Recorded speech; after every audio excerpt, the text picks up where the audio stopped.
Hello मेरे प्यारे बच्चों, आप सभी का हमारे चैनल पर स्वागत है बच्चों। जैसे कि आप लोग जानते हो क्लास 12 फिजिक्स पहले चैप्टर का फेमस डेरिवेशन कूलाम का नियम। आप जब 12 में जाओगे तो आपको पहला डेरिवेशन कूलाम के नियम जो तुम्हें हमेशा आजीवन के लिए याद हो जाएगा। फिर भी नहीं याद होगा तो मैं याद करा दे रहा हूँ, आप जीवन में कभी नहीं भूलोगे, ये मेरा वादा है। आपको पहले क्या लिखना है? कूलाम का नियम हेडिंग है। दो बिंदु आवेश होते हैं, एक प्लस होता है एक माइनस होता है। इनके बीच की दूरी r होती है। इसकी परिभाषा देखो, यह एक बल यानी F बल बिंदु आवेशों Q1 Q2 के गुणनफल के अनुक्रमानुपाती तथा दूरी r के व्युत्क्रमानुपाती होता है।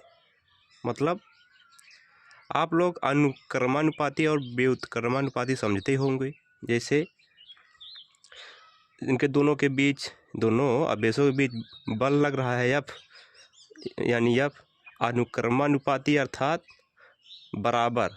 जैसे आप बराबर Q1 Q2 बराबर हो गया। व्युत्क्रमानुपाती मतलब ऐसे लिखो, व्युत्क्रमानुपाती यहाँ पर बराबर का चिन्ह नहीं होगा, ऐसे होगा, इसे कहते हैं व्युत्क्रमण। इसी को बटे में कर देते हैं। तो यहाँ पर व्युत्क्रमानुपाती, इसकी त्रिज्या दूरी है यानी r है।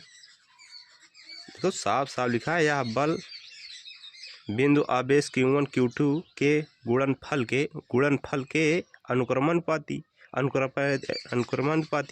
तथा दूरी r के व्युत्क्रमानुपाती होता है। तो देखो हम जैसे याद देखो लिख लिए, यह बराबरे, यहाँ पर एक लाइन और लिख लो व्युत्क्रमानुपाती ताकि शो हो जाए। जैसे यहाँ पर लिख लो यह बराबरे नहीं, अनुक्रमानुपाती Q1 Q2। यहाँ पर यह व्युत्क्रमानुपाती 1/r²। तो इसे समीकरण में बदलेंगे, यह बराबरे ऐसे हटा देंगे, बराबरे लग गया। इसे हटाएंगे, यह बराबरे। अब अभी समझ नहीं क्यों इसे हटा दिया, अभी समझा रहा हूँ व्युत्क्रमानुपाती क्यों हट गया। समीकरण में जब दोनों समीकरण को जोड़ेंगे तो यह बराबर, जब यहाँ पर ये जो अनुक्रमानुपाती ये वाला चिन्ह है इसे हटाएंगे तो यहाँ पर एक कांस्टेंट अर्थात नियतांक जिसे वैज्ञानिक द्वारा इसका मान निश्चित कर दिया गया है कि ये हमेशा इतना ही इसका मान रहेगा। तो उसे हटा, एक कांस्टेंट वैल्यू k आ गया और Q1 Q2 अपॉन r²। एक लाइन देखो यहाँ पर नोट में लिख लेना है, यहाँ के एक नियतांक है, इसका मान 1/4πε0 के होता है।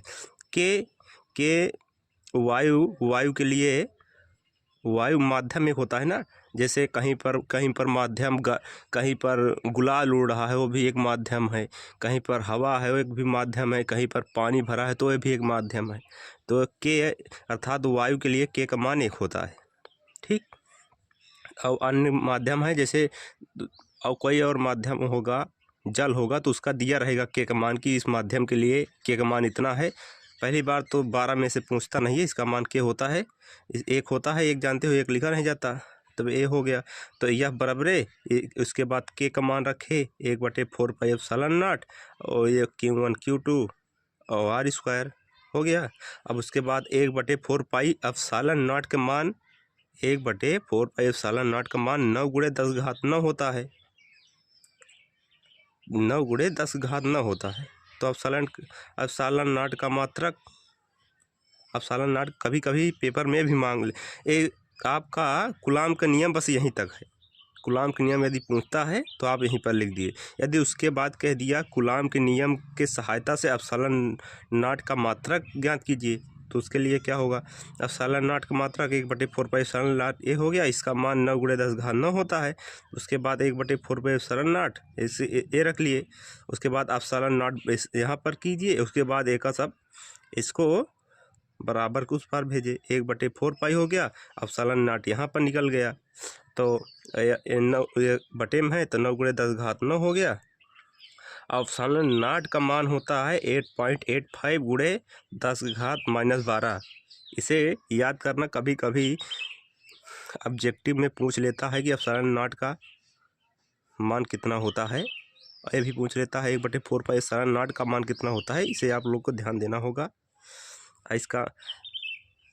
इसका मात्रक coulomb square newton × metre square, और इसकी बीमाएँ होती हैं m-1 l-3 l-4 a² होता है। ठीक, ओके बाय। यदि आप सभी का मेरा वीडियो पसंद आया हो या समझ में आया हो तो प्लीज़ मेरे चैनल को सब्सक्राइब कीजिए, बेल आइकन को प्रेस कीजिए, वीडियो को लाइक कीजिए। यदि जो ना समझ में आया हो प्लीज़ एक कमेंट कीजिए, मैं उसे बताने का प्रयास करूँगा।